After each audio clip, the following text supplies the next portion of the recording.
Joe. Come in.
If you are, yep. Okay, we all set? Please stand for the pledge of allegiance. I pledge Allegiance to the flag of the United States of America and to the republic for which it stands, one nation, under God, indivisible, with liberty and justice for all. Okay, before we get started, is there anyone here with an issue, question, or concern they'd like to address to this board that is not on tonight's agenda? Not on the agenda. Pardon me? Not on the agenda. Not on agenda. Is typically the open session is a discussion, a question, topics of questions. Is there a way I'll be able to say something before something on the agenda comes up? Yeah, I'm gonna limit the discussion, but yeah, I'll let you come forward for a couple minutes here. But for the most part, what the action we're taking tonight is going to be scheduling public meetings. I understand. So you'll have the opportunity to speak to these issues during those public meetings. Oh, we can't talk now. Well, I would like, if you keep it under a couple of minutes, I mean, Jack, last meeting you were here with most of these concerns and I think I gave you over 30 minutes. I don't need that much time. Please come forward and state your name and address for the clerk and let us have your comments, your issues. Okay. My name's Rosemary Gross. My address, that just said address, right? 320 Frederick Street East, East Syracuse, New York. So one of the things on the agenda is scheduling the public hearings for the dissolution of the fire protection and the expanded DeWitt. But I would like you to maybe put that on hold for a little while because there is an investigation going on for that. And I would like that to be done, the investigation to be finished before something like this gets scheduled.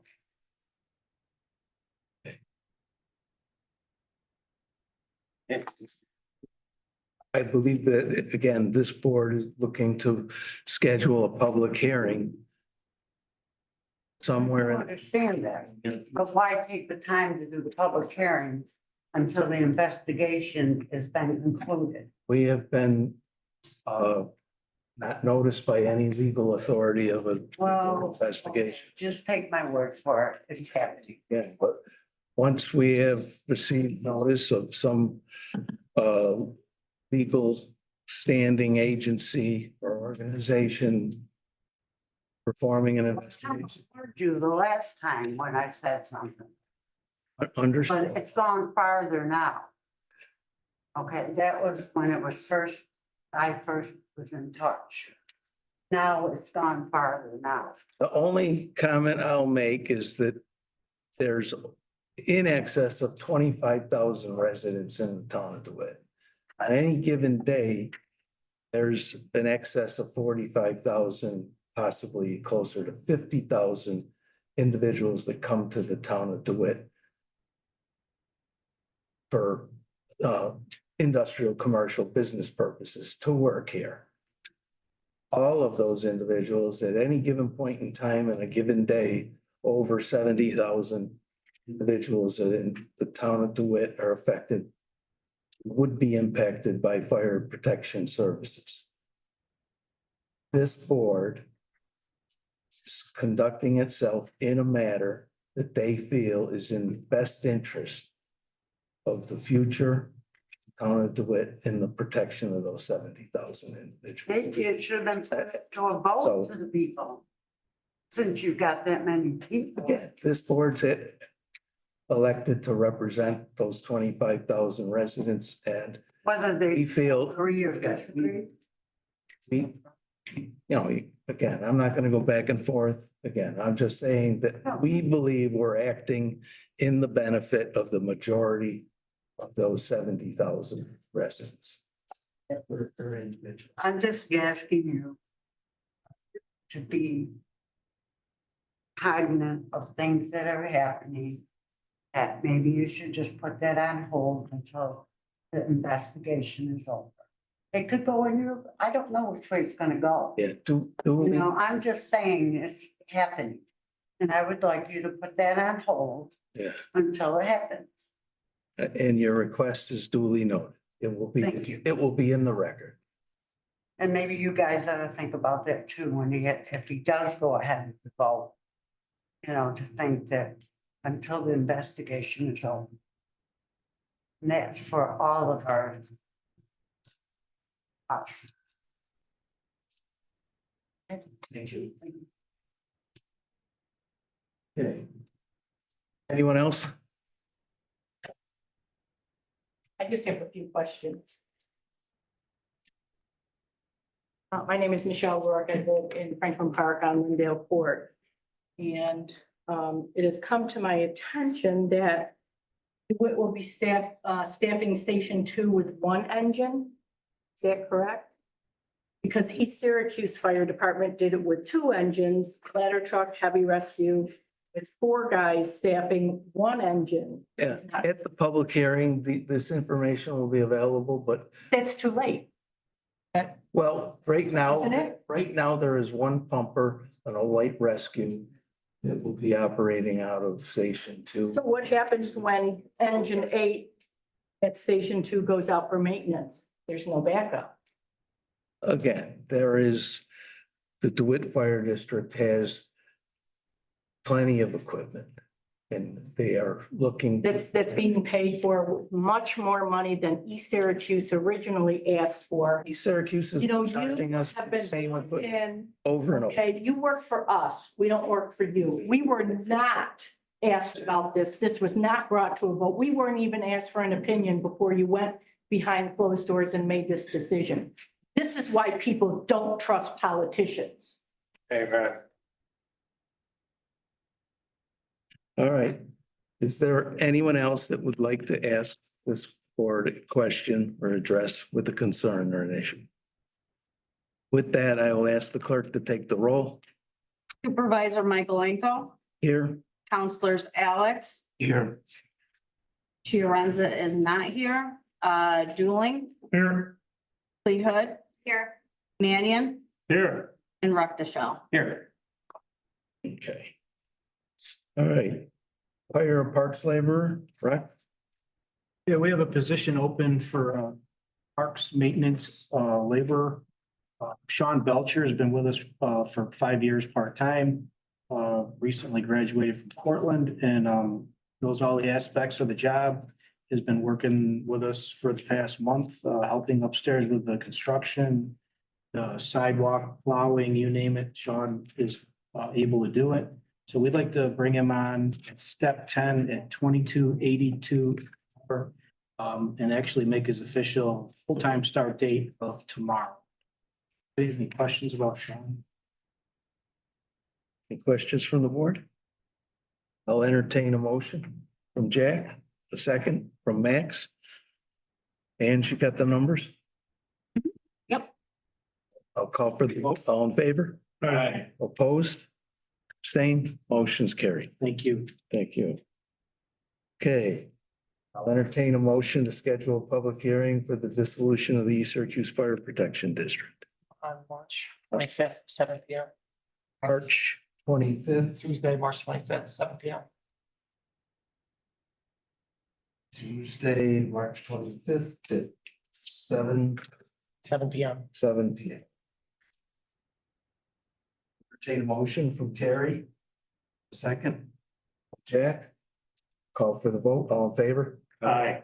Opposed? You know, Abstained? the menus. Motion's carried. When's that date again? Tuesday, March 25th at 7 p.m. It will be a joint meeting, Why so late? but Fire District will be here as well. So that again, the times are set so that people can make it in the evening. Okay. Typically, the later we go after hours, we've scheduled this meeting early today. We've been running till 11 p.m. That's what we pay you for. Yeah, so anyways, but 6 o'clock, 5:30 is our general time frame. But a lot of people work till 6.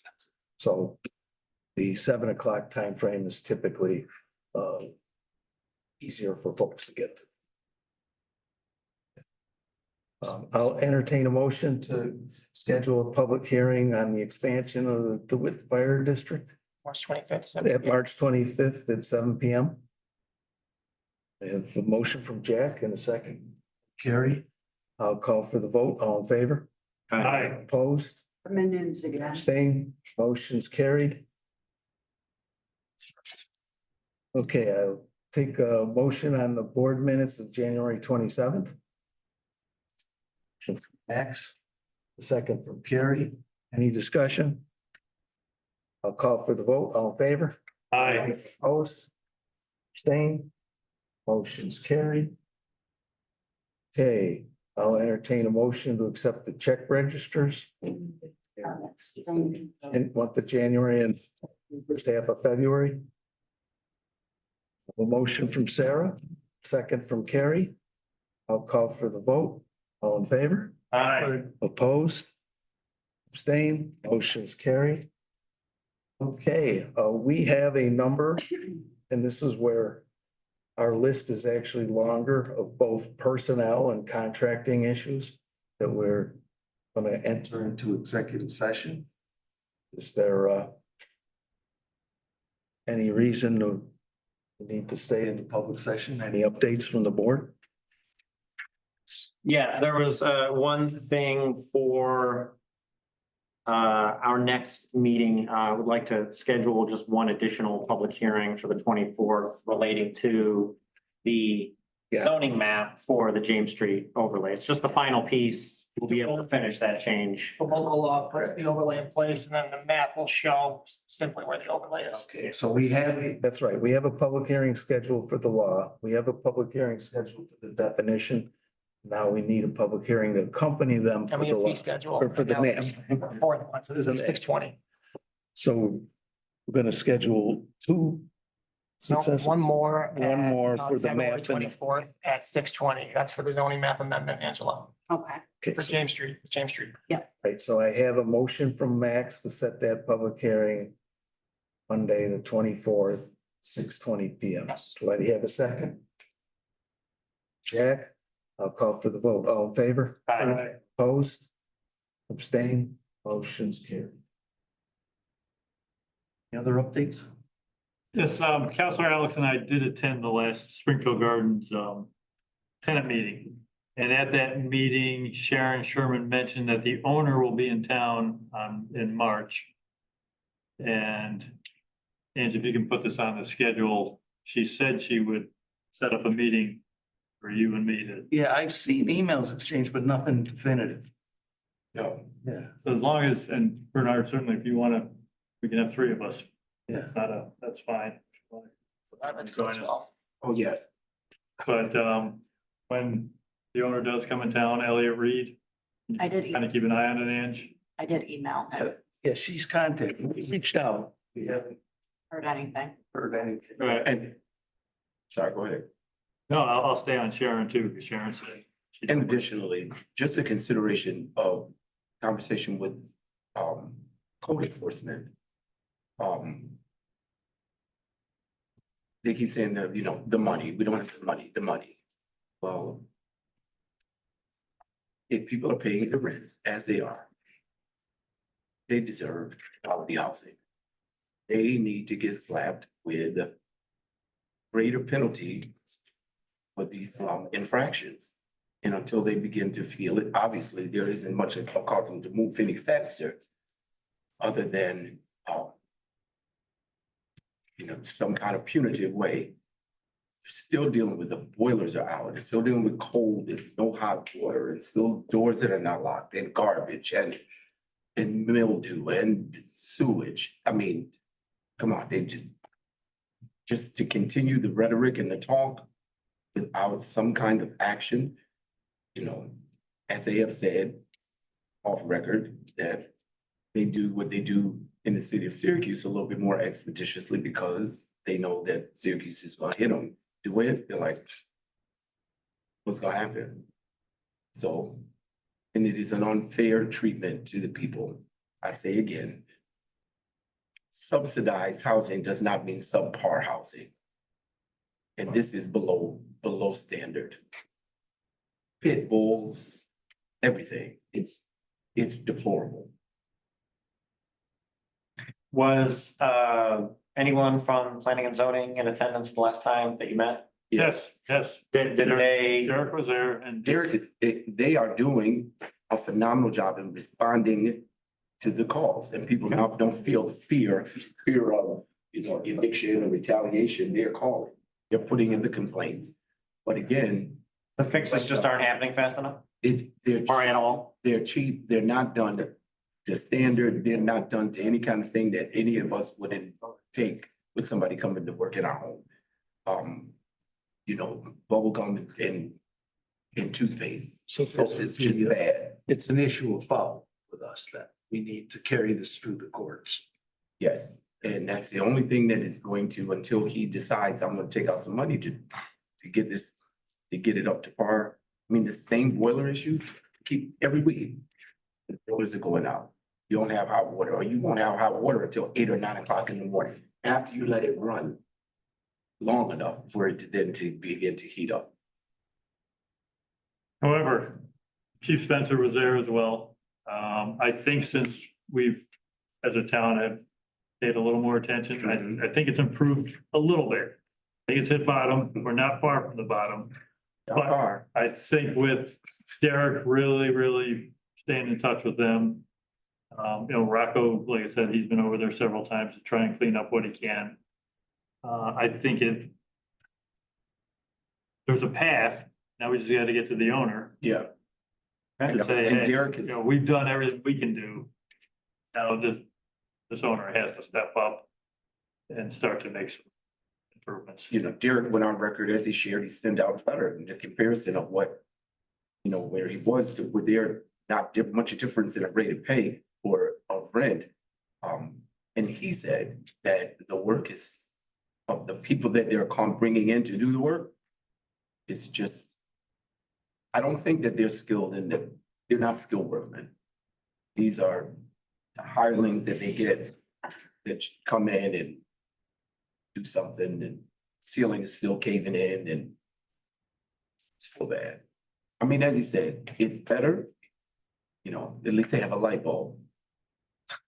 Let's just make it that it is a little more than a light bulb in a door handle.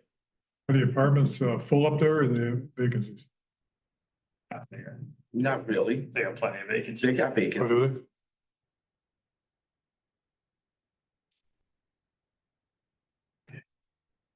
All right. Any other updates? One last chance from anyone from the audience? Oh, I apologize. One more thing, Chandler DeWitt. T-Mobile government or education is committing to doing a summer program for young people at Springfield Gardens. They're going to connect with Syracuse University and going, providing 5G tablets loaded up with state standards, as well as incentives for the students to continue to read. It is a parent engaged style of learning. And we're just gonna have to make sure that we have adequate spacing for young people that will come. Clem Center is available, but as I shared in the meeting, the space that they have, if the parents were to bring the children, and this is for school-age children, pre-K through 12th grade. So if those young people were to come, it just wouldn't be adequate to house them. And it is an alternative that they are to take advantage of that not only benefits them as far as having something constructive to do for the summer, but it'll help them in raising their scores and just learning curve when they go to school in the fall. So T-Mobile met last Thursday night at the guest house in East Syracuse, and with parents and families interested, and they are committed to moving it forward. Have they been in touch with Lemoyne? Yeah. Lemoyne, just because, T-Mobile? yeah, Yes.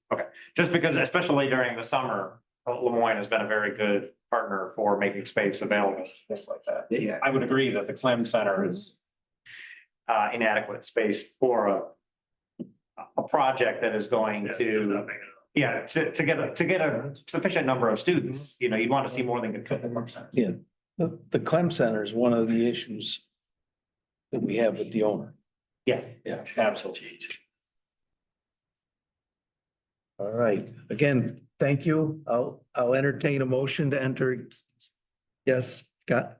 Did the agenda change? I was something on there about LDC members. Yeah, and there's personnel issues associated with that, so you're more than welcome to exit during our executive session and the discussions that we have related to that. And we'll probably come back out of executive session to deal with a few of the personnel and contracting issues that we're gonna discuss. How long is that gonna last? It's lengthier than the public session. We have a lengthy executive session discussion. Are they convenient? So basically, you're gonna do it behind. Oh, we've had a number. It's improper to discuss people by name on a personnel issue in an open public forum. It's that simple. Maybe I'll put my name in there. discuss it. You did approach us in the public session over an issue that, that again, the board is trying to accommodate as much public input and comment as we can. Can you explain what the LDC does to refresh our memories? The LDC was a not-for-profit established by a former administration to administer the fire district. The whole district? Pardon me? Who is it? Well, one of the issues associated with the LDC is that it was formerly formulated by town government for town government. It was a combination of elected officials and out of the town of DeWitt and the village. Who's on it right now? That's one of the discussion points we're having. You don't know who's on the LDC right now? We're reconstituting an organization that hasn't met for several years Why's that? because it was intended or by law required to be an independent organization of government. And unfortunately, its organizational structure under the former administration was, it was an arm of the town government, town and village government. I don't think that answers my question why they didn't meet. I'll be real honest. I didn't call them to meet. Actually, by state law, you were supposed to meet every 6 months, twice a year. So basically, you as the town supervisor broke the law for 6 years. As a former official who was never supportive of the LDC, we didn't meet for a number of years. I don't support paying town taxes, but I still do it. It's my responsibility as a resident. All right, well, anyways, thank you for your input. We will have an open public meeting. And you'll be able to discuss. The LDC all of a sudden needs to be around, but when the fire department needed it 6, 7, 8 years ago, they were nowhere to be found. That's very convenient. Again, this is not the time or place. I believe I have a meeting with you. You bring all these issues to bear. Why bother? You've already made your decision. Again, I entertain a motion to enter executive session. From Sarah, second. Yep. Carrie, Opinions again. I'll call for the vote. All in favor? All right, Aye. I Opposed? think I'll hold it out anyways. If I had something to do with it, I'll be voted out. Application on. I'll be in that chair next. Good. Your nose in the run.